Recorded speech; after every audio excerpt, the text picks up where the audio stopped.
ഓം അമൃതേശ്വര്യൈ നമ. കൃത്യമായി 4-ന് എഴുന്നേറ്റ് പൂജാദികൾ ചെയ്യുന്ന ഒരു ഭക്തൻ. ഒരിക്കൽ അദ്ദേഹത്തിന് കൊടും തണുപ്പുള്ള ഒരു സ്ഥലത്ത് പോകേണ്ടി വന്നു. മുറിയിൽ അസഹ്യ തണുപ്പ്, ഉറക്കം ശരിയായില്ല. ഒടുവിൽ ഹീറ്റർ ഓൺ ചെയ്തു. 4-ന് എഴുന്നേക്കാൻ അലാറവും വെച്ചു. കൃത്യം 4-ന് ആ ഭക്തൻ ഉണർന്നു, കുളിച്ചു, അർച്ചനാദികൾ തുടങ്ങി. ഇനി ഭഗവാനെ നമസ്കരിക്കണം. അതിനായി എഴുന്നേൽക്കാൻ തുടങ്ങിയപ്പോഴാണ് കണ്ണു തുറന്നത്. അലാറം അടിക്കുന്ന ശബ്ദം. താൻ ഇതേവരെ കണ്ടത് സ്വപ്നമാണെന്ന് അദ്ദേഹത്തിന് ബോധ്യമായി.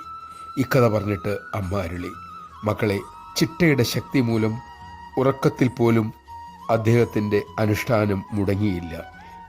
ഇത് തന്നെയാണ് ചിട്ടയോടെ ജീവിക്കുന്നതിലെ മഹത്വം. എല്ലാവർക്കും ചിട്ട വേണം, പ്രത്യേകിച്ച് ആധ്യാത്മിക സാധകന്. നമഃശിവായ. ചിട്ടയോടെ ജീവിക്കാൻ സദ്ഗുരുവിൻ്റെ കൃപ തന്നെ വേണം. അങ്ങനെ മാത്രമേ ചിട്ട ഉണ്ടാക്കാനും തുടരാനും ഒരുവിന് കഴിയൂ. അതിനായി നമുക്ക് ശ്രമിക്കാം, അമ്മയോട് പ്രാർത്ഥിക്കാം.